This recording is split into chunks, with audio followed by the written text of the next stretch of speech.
আজকে তো দারুণ সারপ্রাইজ।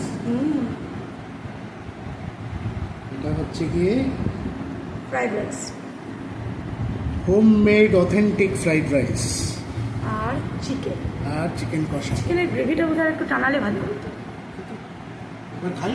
খাও। আগে একটু অল্প খেয়ে দেখি।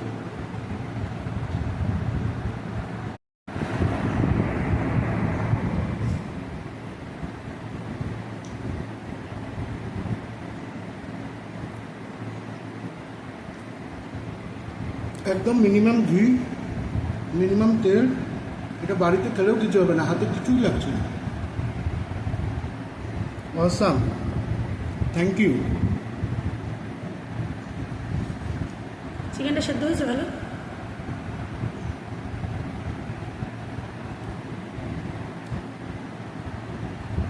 হ্যাঁ, চিকেনটাও ভালো সেদ্ধ হয়েছে।